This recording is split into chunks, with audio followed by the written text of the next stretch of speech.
Welcome to the course on Design and Analysis of Algorithms. Our topic today is asymptotic notation. Let me begin by setting down this topic in the context of our overall course goals. We said last time that one of the main course goals was to, first design algorithms,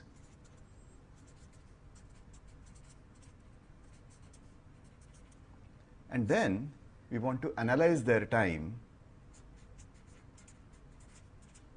analyze the time taken on the RAM model which we defined. We also said that the results of the analysis are not directly applicable. So there is some care needed in understanding how to interpret the time taken on the RAM model and how to use that to predict what happens on other computers. So for example, in all this, we need some level of we need to be a little bit imprecise. We need to throw away some details of our analysis in order to predict what happens on other computers. So the entire analysis, or what I really mean, the entire detailed analysis, not applicable to other computers. We said that suppose the time taken on the RAM was something like, say, 10n cubed plus 5n squared plus 7. Okay. Then all that we can say for other computers is that the time is going to be cubic in n. However, the same conclusion would be arrived at, say, if the time was 2n cubed plus 3n plus 79. Even here, our interpretation, our conclusions for the computers at large would be that the time taken is only cubic in n. So this is what our conclusions will be for any computer or all computers. So you see that we start off with a precise number over here, but over here we are going down to a very rough statement. And in some sense, we are saying in all this expression, which we are going to think of as a function in n is the problem size. Okay. So this expression 10n cubed plus 5n squared plus 7, and this expression or this function 2n cubed plus 3n plus 79 are really in the same class. Okay. So we want to define the notion of classes of functions.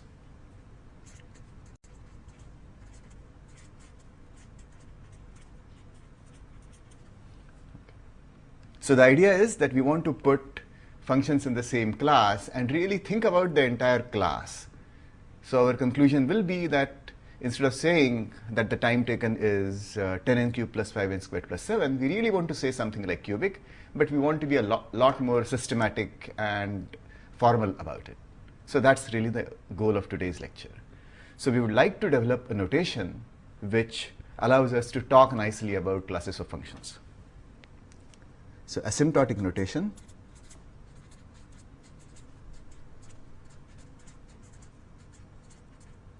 is a formal way or a formal notation to speak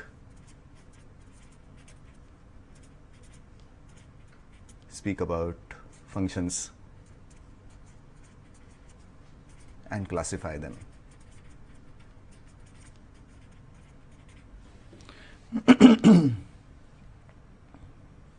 Asymptotic analysis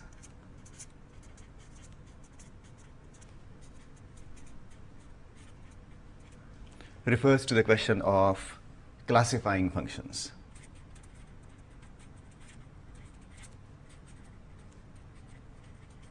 Okay. Or classifying the behavior of anything but not too precisely, but by putting them into classes.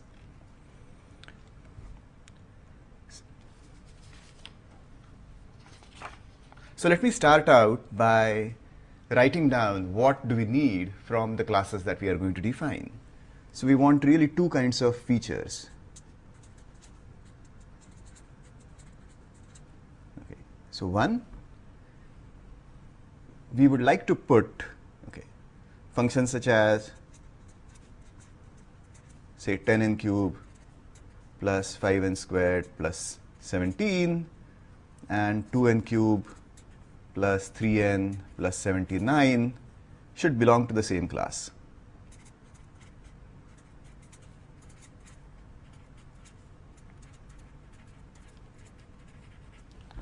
Because we said that in some sense we are going to be classifying these as cubic, and we want them to get together. Another way of saying this is that constant multipliers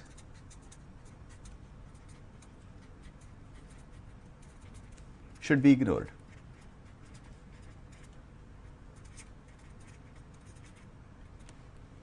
So the constant multiplier over here is 10, the constant multiplier over here is 2. So we are going to ignore that, and that is our desire, because eventually what we can really say is that the time taken on the RAM is this, then the time taken on any computer has to have form like something times n cube. Okay, so we want a class notation which allows us to nicely ignore constant multipliers. Okay. Our class notation should also really worry about what happens as n tends to infinity. So we should give more importance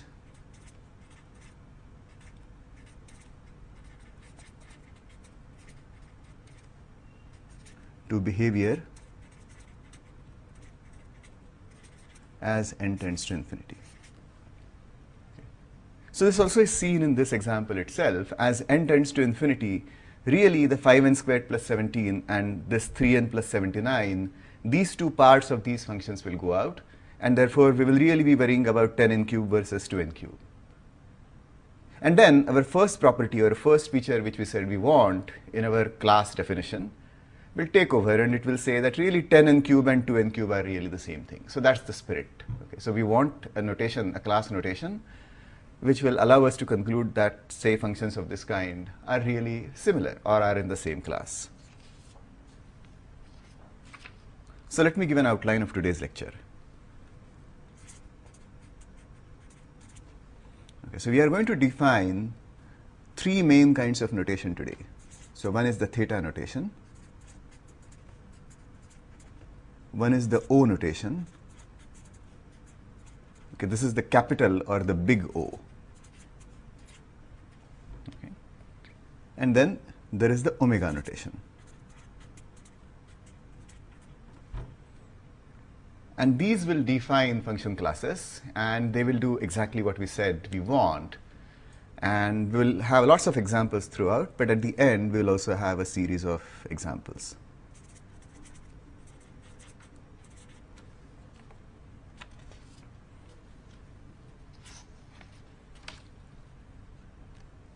So let's go in order, and let me start off with the theta notation. Okay. So in what follows, we are going to have functions, say something like f and g,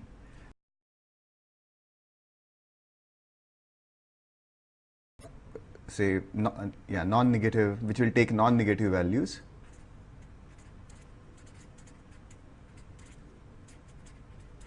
Functions of non-negative arguments.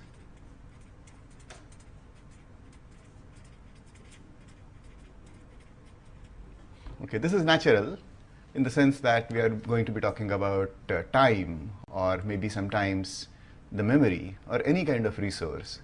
And these values will not really, there won't be any occasion when functions will need to take negative values. Okay, so now theta of g, where remember g is a function, is the following class. So it's the class of all functions f where, okay, so let me write that down. So f is a non-negative function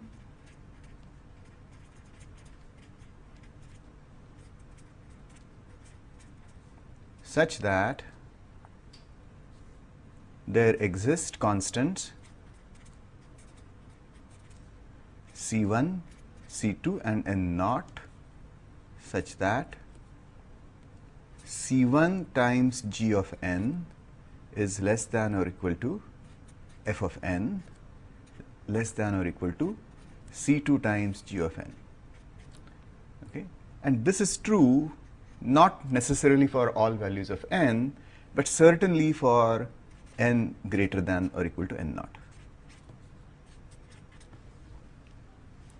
Okay, so this is a bit of a big definition, but let me just indicate the spirit of it.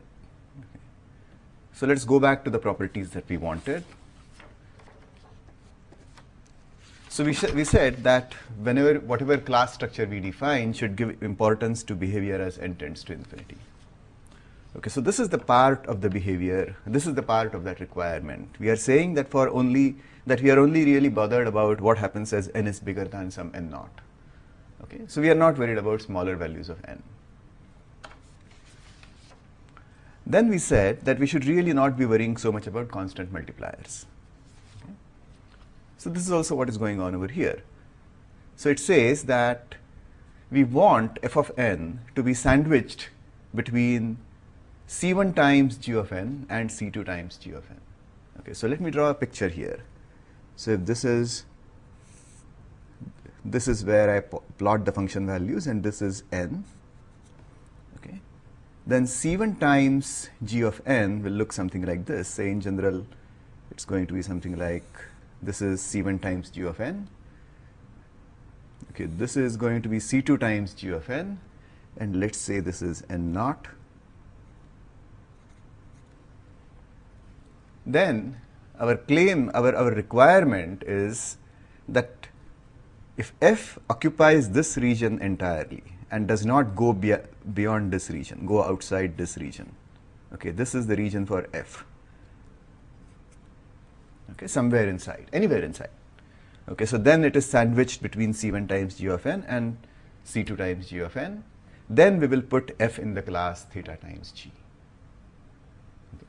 So notice that we are not caring what happens if for values of n below.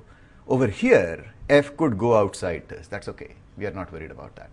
But beyond n naught, f must only lie between this sandwich region.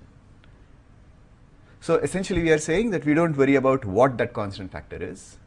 Okay, so it is bracketed below by some multiple of g. It is bracketed above by another multiple of g. So essentially, it behaves like g, and that for large n. So that's exactly in the consistent with the features that we wanted. So let's take a few examples. Let's take our two functions which we started. Okay, so I will write down, say f of n equals, or let me call it f1n equals, say, 10n cube plus 5n squared plus 17. Then this function belongs to theta of n cube. Okay. Let me write down, I will prove this, but let me write down the other claim as well. So let me write f2 of n, another function, which is, say, 2n cube plus 3n plus 79, and this also belongs to the same class n cube. So I just want to reassure you that the goals with which we started, namely developing a class notation which will enable us to put these two functions in the same class, okay, that goal is actually being met. Okay, so let me now say on what basis I am concluding something like this. So let me go back to the definition. Okay, so in order to classify a function as being a member of this class of functions, this set of functions, okay, all I need to do is to find suitable constants c1, c2, and n naught. So if I find these suitable constants C1, C2, and naught such that these properties are met, then I am really done. Okay. So let's take 1. Okay, so let me write this down as proof of 1. So clearly 10 n cube is less than or equal to f1n. Okay, because there is that additional 5n squared plus 17 term. Okay, and I can write down f1 of n is certainly less than, I will just raise all these to n cubes instead of keeping them n to the 0 and n squared over here. So this is certainly less than 10 plus 5 plus 17 times n cube, or this is equal to 22 n cube, or 32 n cube really. Okay. And this is true for all n. So I have established that if I take C1 equals 10 and C2 equals 32, then C1 times n cube is less than or equal to f1 of n less than or equal to C2 of n for all n greater than or equal to, say, even 1, doesn't really matter. So these constants C1, and we know that the functions and these constants satisfy the properties that we wanted, and therefore we can legitimately claim that f1 belongs to this class. Okay, so the conclusion from this is that f1 belongs to the class n cube. And in fact, the same kind of analysis will enable us to prove that f2 also belongs to the same class. Let me take one more example, okay, which actually illustrates that our notation is a bit more, is going beyond what we really started off. Okay. So I'm going to argue now, so that suppose I take f3 of n is equal to 10 n cube plus, say, n log n. Okay, then even this is in the class theta of n cube. Okay. This is not something that you would classify as being cubic, right? Okay, because cubic has the connotation of cubic polynomial. So it has to have the form something times n cube plus something times n squared plus something times n plus a constant. Whereas here there is something funny, that is, there is a term which is not a polynomial term. However, note that it still is true that 10 n cube is less than or equal to f3 of n, because n log n is certainly always at least 0, or certainly greater than 0 in fact. And in fact, I can, since I know that n log n is less than n cube, I can also write this as less than or equal to 11 n cube. So I have found C1 equals 10, C2 equals 11, and say n naught equals 1, for which my definition holds. And therefore, I can rightfully claim that this function f3 also belongs to the class n cube. Okay. So this is a good idea. It is good that, in fact, this function belongs to this class n cube, because as n increases, as n tends to infinity, then this function really is the same as 10 n cube, essentially, because this term is going to be negligible as for large n as compared to this term. And so therefore, since it is essentially the same as n cube, it is a good thing that our classification system is putting it in the same class.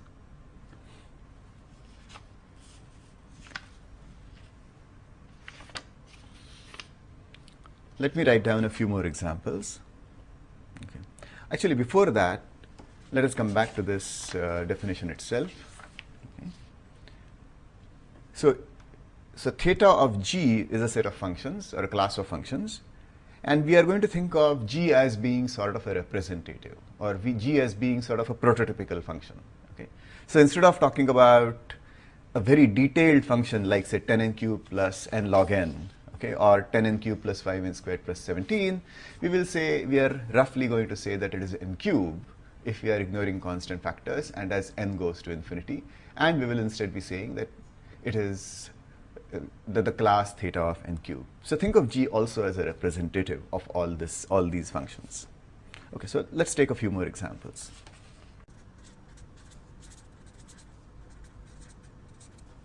Okay, so I'll write down maybe that 5n log n, okay, plus 10n, okay, belongs to the class theta of n log n. Okay, so the important point over here is that this 10n grows slower, right?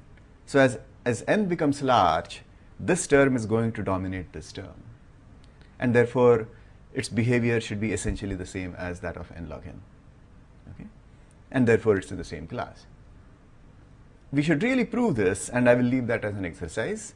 We should really prove that a function of n, which is 5n log n plus 10n, belongs to this class theta of n log n, and by that I mean you should exhibit constants c1, c2, and n naught such that c1 times n log n is less than or equal to this, which in turn is less than or equal to c2 times n log n for all n greater than the n naught that you find. So that's a fairly easy task, but you should certainly do it so as to make sure that you are fully conversant with this definition. Okay. Let's take a slightly more complicated looking example. So let's say we have a polynomial a of n which goes something like, say, summation I going from 0 to k of ai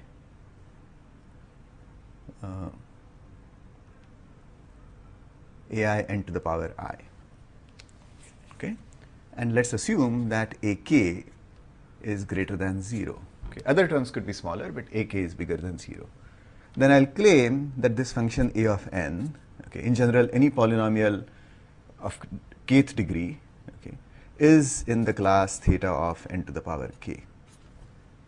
Again, you should prove this, okay, but this proof is really similar to what we have done earlier, and there should not be any difficulty whatsoever. Okay, again, the message is the same, that if you have a function, you look at the largest term in it, and that really is its class. That really is its. Let me now write down some properties of this definition.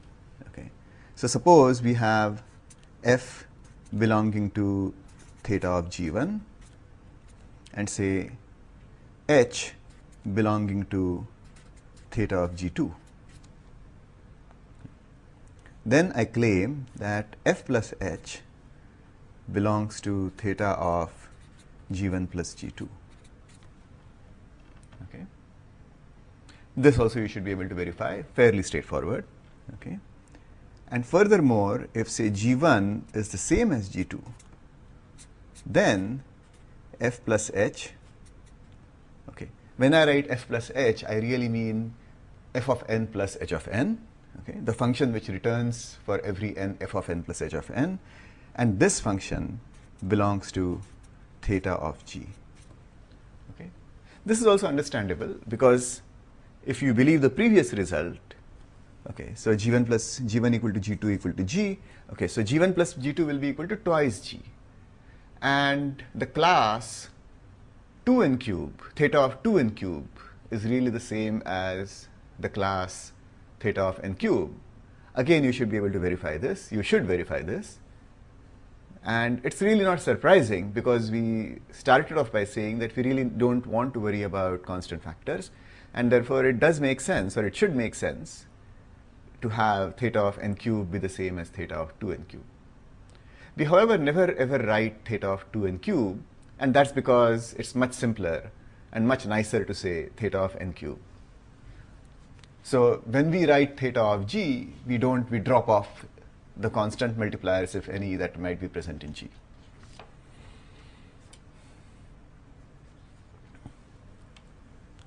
So we have defined the first class of functions that we wanted, and it is indeed consistent with our intuition and the goals we set ourselves. However, although this is a class of functions, in computer science and mathematics, there is a funny style evolved as far as writing down these classes is concerned. So let me write that. Let me write that down. So I'm going to write down a note on writing style. Okay. So suppose f belongs to the class theta of g.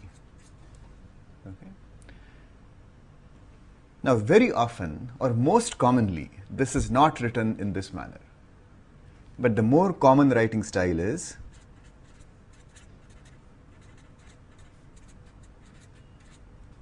to write f is equal to theta of g. Unfortunately, the assignment operator is again being badly abused over here. Okay. This seems to be a tradition in computer science. We use assignment to mean, we use the equal to operator to mean assignment. We use it to mean, well, first of all, it has the value equality, then it has this value, it is used to indicate assignment, and here we are actually using it to denote set inclusion. However, you will see that you will not really be bothered by this. It will become very clear by the context that this is what we mean. Actually, the situation is really similar to our use of English language words. So for example, we might write a rose is red. When we write this, we really mean that a rose belongs to the class of red things, or the set of red things.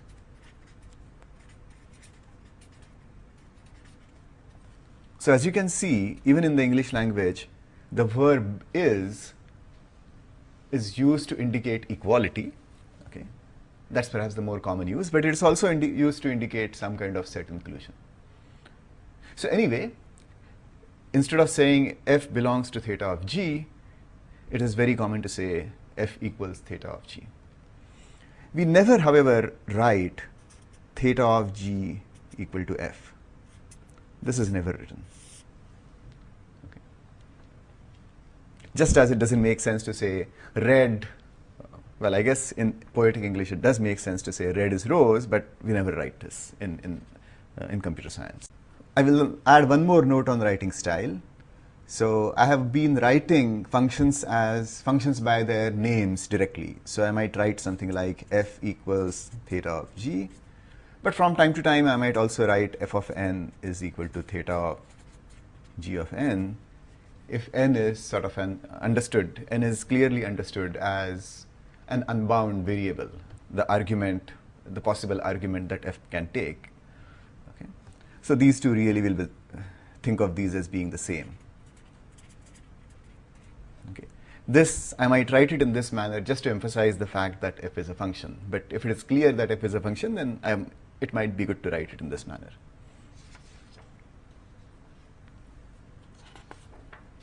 Let me take one more example.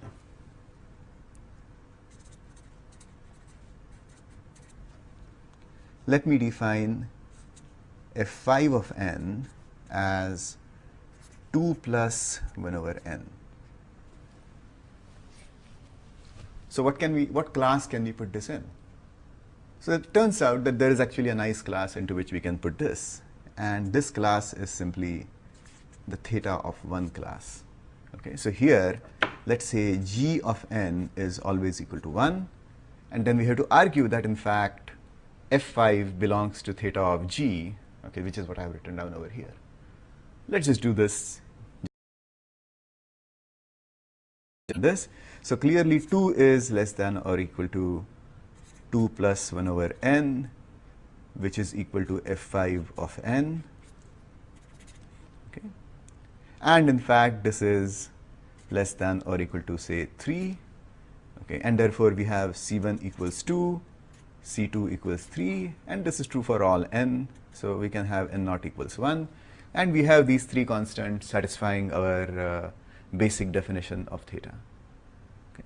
And therefore, we can write f5 as belonging to theta of 1. Okay. So theta of 1 is the class of all functions which are essentially constant. Okay. They may have some minor perturbations, but they really are like constants. Okay.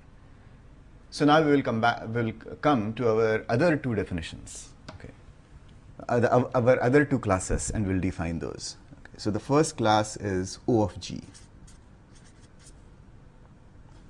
Okay. So this is a class of functions f, okay, such that, okay, where f is a non-negative function,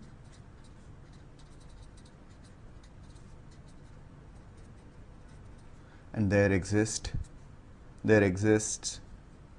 C2 and n naught such that f of n is less than or equal to C2 times g of n for all n greater than n naught. Okay. Omega of g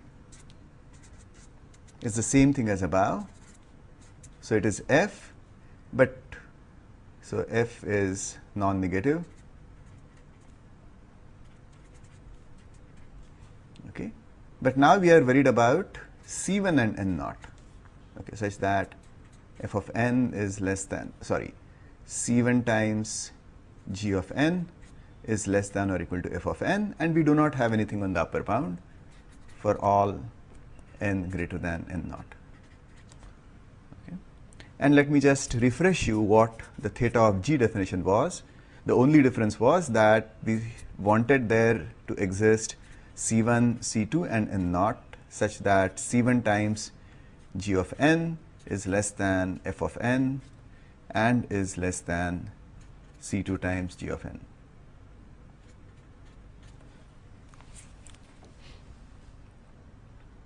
So you can see that the class omega relaxes one of the conditions which was present in the class theta, and so does O.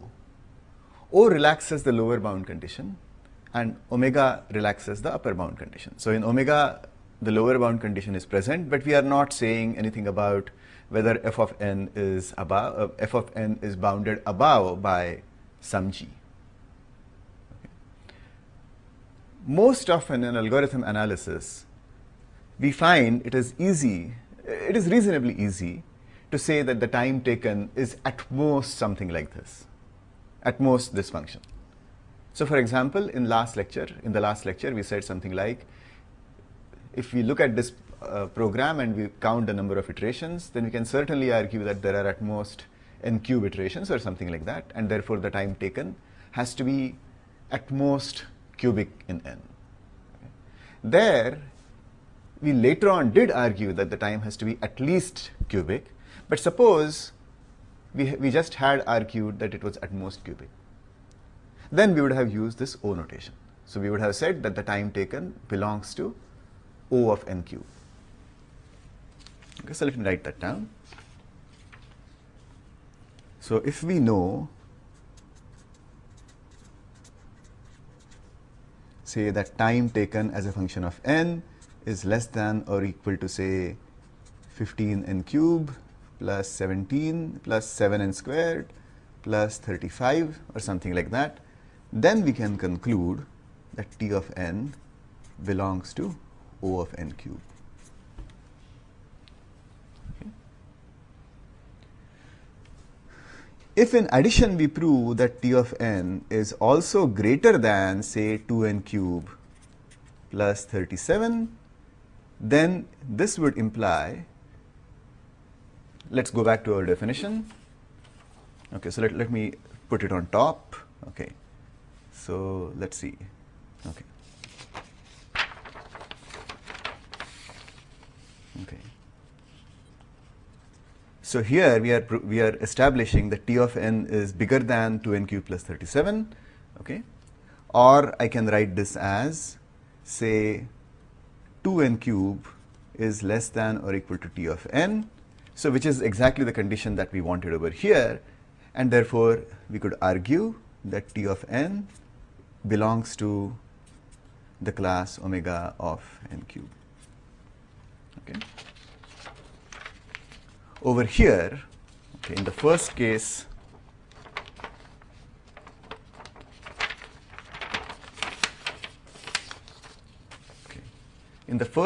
we said that we know that T of n is less than 15n cubed plus 7n squared plus 35, and which I can write down as, in fact, less than 35 plus 7 plus 15, so 57n cube, and that is really satisfying this condition, and therefore I can conclude that T of n is belonging to this class.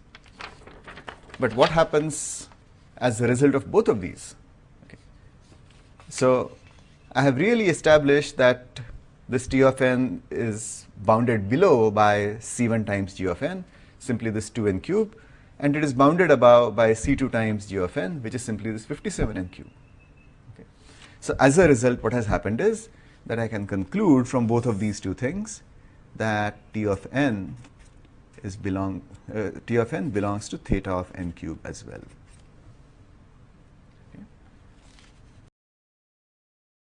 Okay. Let me make this point again because it's an important point. Okay. The class O of G is the class of functions, okay, which are bounded above by G. So if we know something about what is bigger than the function that we are considering, okay, so if we know a function which is bigger, then we can put the unknown function in this class, in this O of G class. Okay, so if we know an upper bound on a function, then we should be looking at expressing that upper bound as O of G. If we know a lower bound on that function, we should be looking at expressing this knowledge as this f belongs to omega of G. And if we know both upper bound and lower bounds in terms of the same function G, then we should write that this function f belongs to theta of G. Okay. So as you must have already guessed, the class theta of G is simply the union of the classes O of G, the intersection of the classes O of G and omega of G. Okay.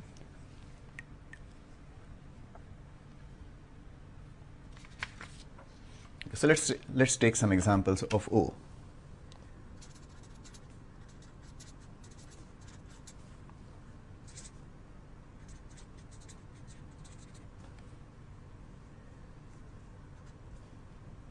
So say something like 3n squared belongs to O(n) squared. Okay. 3n squared in fact belongs to theta of n squared, and therefore it certainly belongs to O of n squared, because O of n squared in fact is bigger than theta of n squared. Okay. Here is another example. So say 10n cube plus 5n plus 7 belongs to O of n cube. Okay. Similar logic. But something like 10n cube plus 5n plus 7 also belongs to O of n to the fourth. Why is this? Because 10n cube plus 5n plus 7 is less than or equal to, I can certainly write this as being less than or equal to, say, 32 n to the fourth. And that's all my definition of O really cares about. So this also belongs to this. This function belongs to this class. Okay. No surprise, you shouldn't be surprised by this, because we are really saying that G serves like an upper bound on this function. And if n cube is an upper bound, then certainly n fourth is an upper bound as well. Okay, so let me summarize that. F belongs to theta of G should be read as f is nearly the same, or let me write it as similar to G. F belongs to O of G should be read as f dominated by G. Or actually not dominated, f is no larger than G. Okay, sort of like less than or equal to, but it's not exactly less than or equal to, because we are ignoring constants, just as this is sort of like equal to. F belongs to omega of G likewise should be thought of as f greater than or equal to g. Okay, but again we are ignoring constants.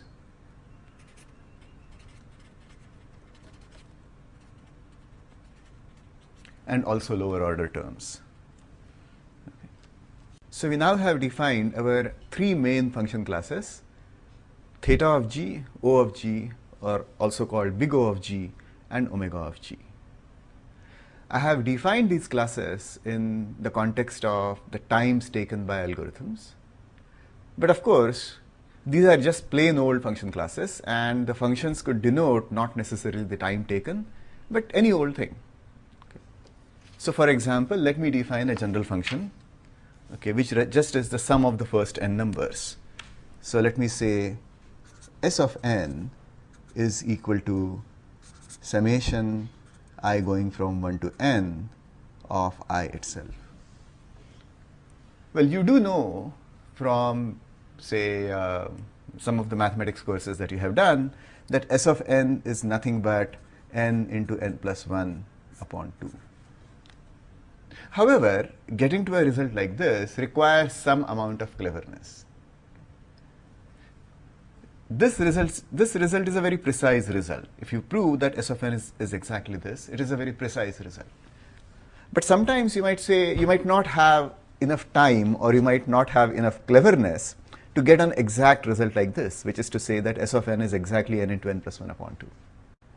But suppose you might be happy with a weaker results. Okay, so you might want to know, well, does S of n grow, or does S of n belong to n squared to the class theta of n squared, or does it belong to the class theta of n? At first glance, just by looking at this, it is not clear at all whether S of n belongs to the class theta of n squared, or whether it belongs to the class theta of n cubed, or anything like that.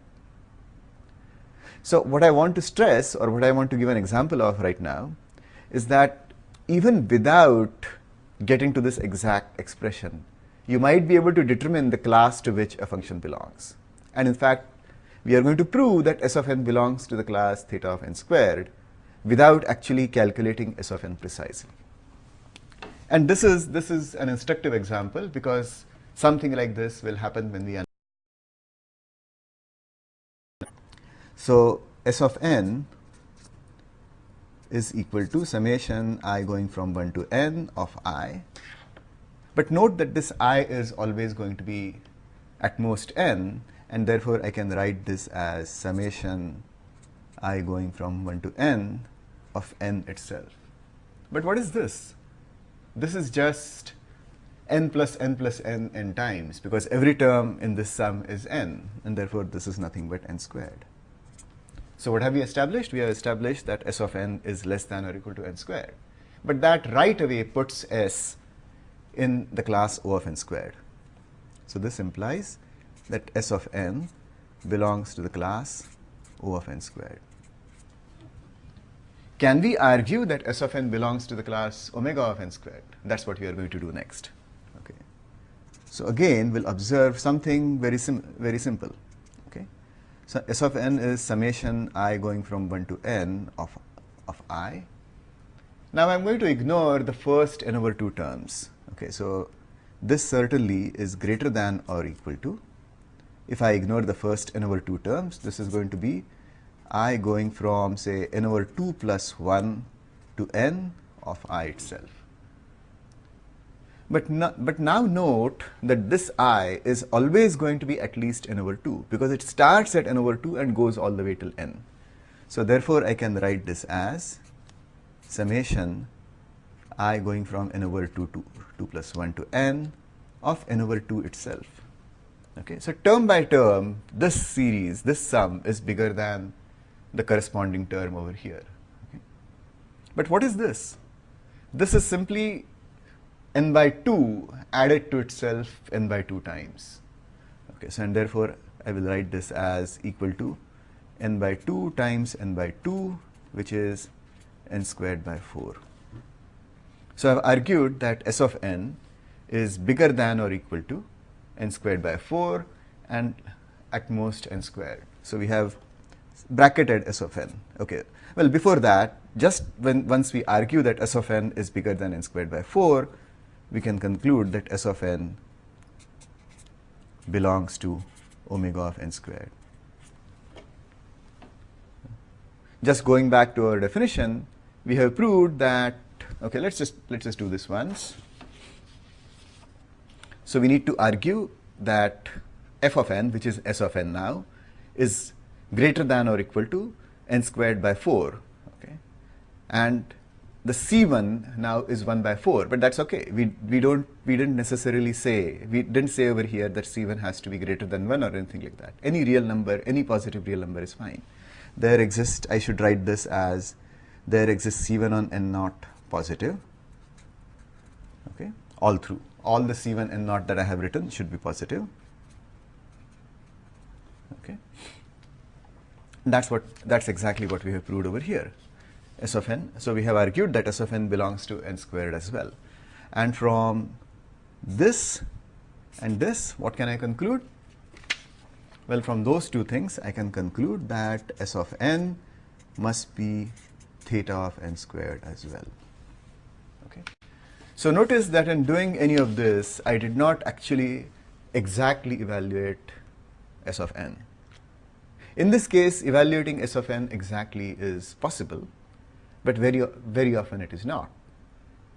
As I said, it may require exceptional cleverness once in a while to exactly evaluate a function. But giving bounds on it is easy, and the bounds on it can be nicely stated in terms of the class notation that we have right now. So if we know an upper bound, we can state it as S of n belongs to O of something. If we know a lower bound, we can state it as S of n belongs to omega of something. And if we know both, we can state S of n as theta of something. In this manner, I would like you to prove, okay, so let me write this down as homework, prove that, say, T of n, if T of n is equal to summation I going from 1 to n of, say, I squared, then prove that T of n belongs to theta of n cubed. The proof is really more or less identical, but you should again you should persuade yourself of this. Let me take one more example. Okay. So let's look at the Fibonacci series, which is defined by f of n equals f of n minus 1 plus f of n minus 2. Okay. And f of 1 equals f of 0 equals 1. Let me claim that f of n is always greater than or equal to 2 to the power n by 2. Okay. This is also homework. What can you conclude from this? You can conclude from this that f of n is in omega of 2 to the n by 2. Okay. Let me make one more claim. Okay. Okay, well, let me not make that claim. Let me instead tell you the real result, okay, actual result. It is possible to show that f of n is theta of 1 plus root 5 upon 2 whole to the power n. Okay. So it's not exactly this number, but it is within a constant multiplier of this. Okay, the nth Fibonacci number is within a constant multiplier of this. Okay. Proving this exact bound takes a lot more work, but by something really simple, we have at least argued that f of n is actually going to grow at least as 2 to the n by 2, or in fact, I can write this as omega of root 2 to the n. Okay. So something like this is commonly called exponential growth.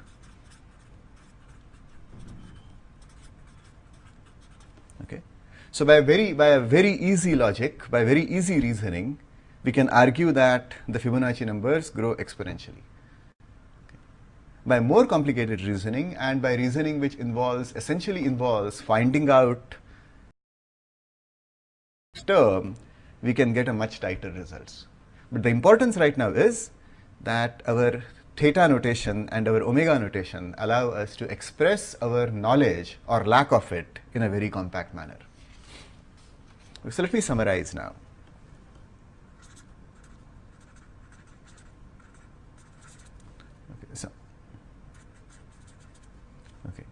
So one, we have defined theta, O, and omega notation. Okay, so these capture the idea that ignore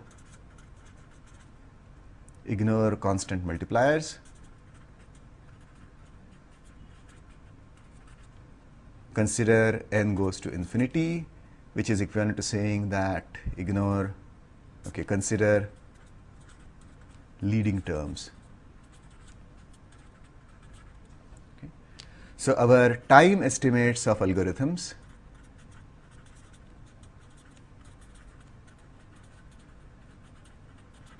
will be expressed using these notations.